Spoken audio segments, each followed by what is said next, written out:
बिस्मिल्लाहिर्रहमानिर्रहीम। अस्सलाम वालेकुम। मैं हूं ज़ुबैर अवान। मेरी आज की वीडियो इस बहन की है जो कि किसी कोठी में काम करती थी। वहाँ के मालकान ने इनके साथ क्या सलूक किया, अब ये किस हाल में है। ये 6 बच्चों की माँ है, गरीब औरत हैं। क्या कुछ हुआ इनके साथ, आइए पूरी बात इनसे जानते हैं। क्या नाम है?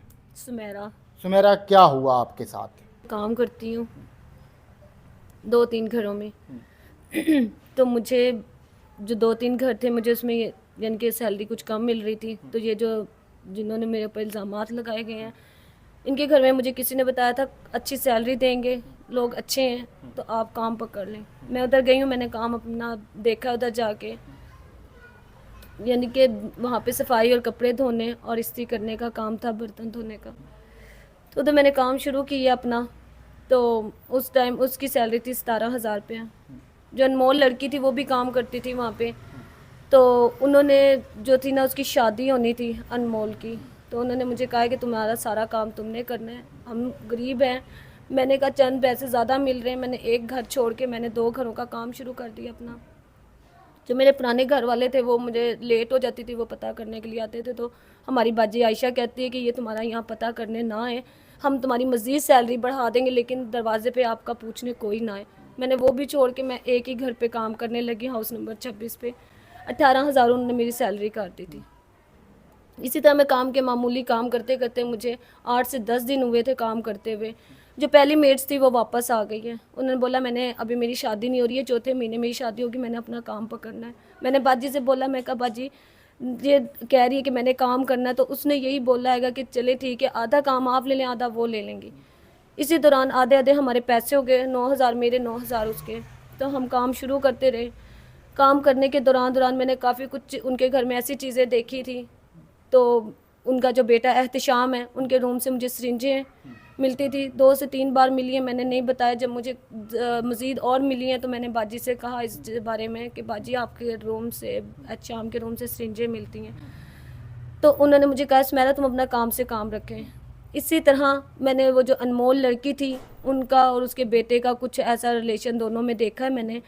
तो मैंने वो भी बाजी से डिस्कस की है। तो उन लोगों ने मुझे कहा तुम अपने काम से काम रखो, तुम ज़्यादा मज़ीद जो है ना वो ना करें। मैं अपना काम से काम रखने लगी। ऐसे करते मुझे 1 महीना हो गया था काम करते। जब सैलरी की बारी है, मैंने सैलरी मांगी उन लोगों से, उन्होंने कहा अच्छा हम आपको देते हैं। मैं जब अगले दिन 9 बजे काम पे गई हूँ, मैंने अपने बर्तन धोए तो सफाई मैं करने लगी। तो उस दौरान मुझे ड्राइंग रूम से 1,000 का नोट मिला। वो मैंने उठाया, बाजी घर पे नहीं थी, मैंने अपने पास रख लिया। जैसे बाजी आई हैं वो मैंने लौटा दिया उनको 1,000 का नोट।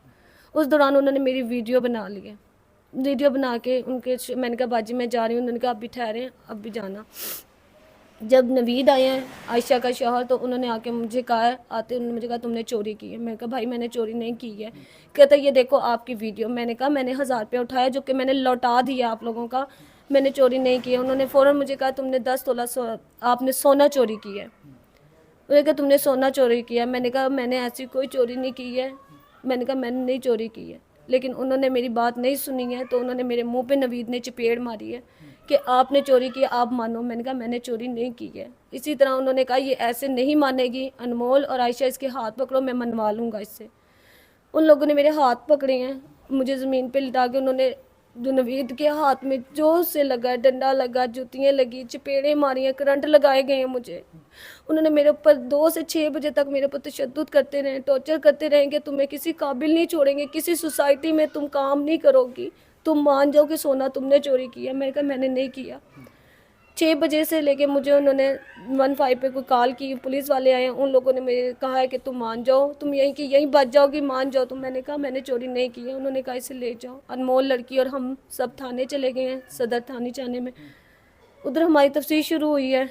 तो उधर हमारी तफ्तीश होने के बाद जो अनमोल लड़की थी, उधर उन्होंने जाके कहा पुलिस वालों को कि जी कितना तोला सोना था। वो कभी 7 बता रहे हैं, कभी 8 बता रहे हैं। उन्होंने कहा ये रजिस्टर पड़ा हुआ है, इस पर आप जितना मर्जी लिख दें सोना।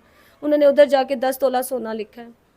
तो कहते 10 तोला सोना आपने चोरी किया। मैंने कहा मैंने चोरी नहीं किया। वो जो अनमोल लड़की थी उसके सर में, यानी कि उसकी तफ्तीश शुरू होने लगी है। उन्होंने कहा दोनों के ऊपर ही पर्चा होगा। उस लड़की का सर में दर्द होना शुरू हो गई, तबीयत ख़राब होना शुरू हो गई है उसकी। मैं अल्लाह की आस पे बैठी रही हूँ, मेरे घर वाला कोई भी नहीं था मेरे पास।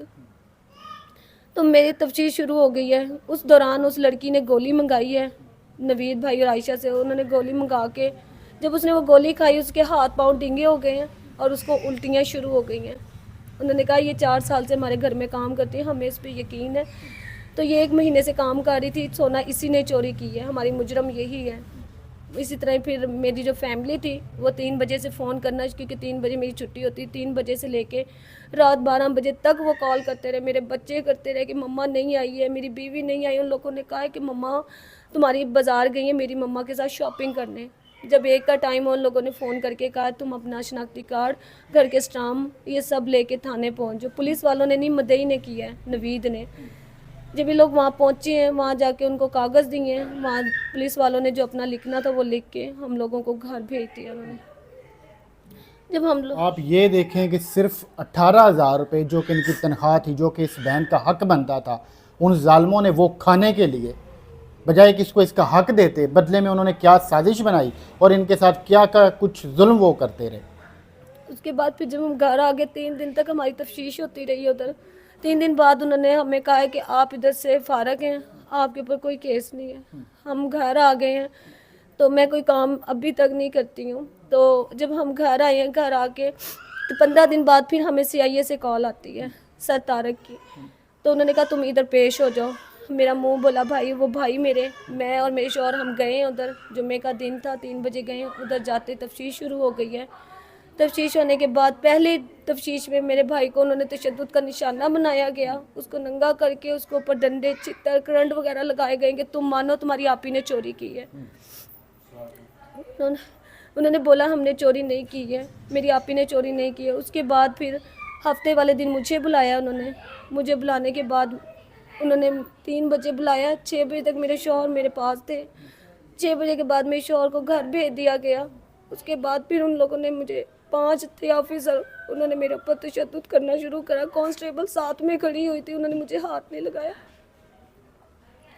उन्होंने मेरे जिस्म से बाया उतार के, मेरे स्ट्रॉलर उतार के, मुझे बालों से पकड़ के ज़मीन पे मार के मुझे उन्होंने, पुलिस वालों ने चित्तर मारे हैं, डंडों से प्लास्टिक के पाइप थे उनसे मारे हैं, करंट लगाए गए हैं मुझे कि तुम मानो सोना तुमने चोरी की है। ये आप देखेंगे, ये जुल्म की इंतहा है कि तुमने अगर नहीं भी किया तो तुम मान जाओ कि तुमने चोरी किया।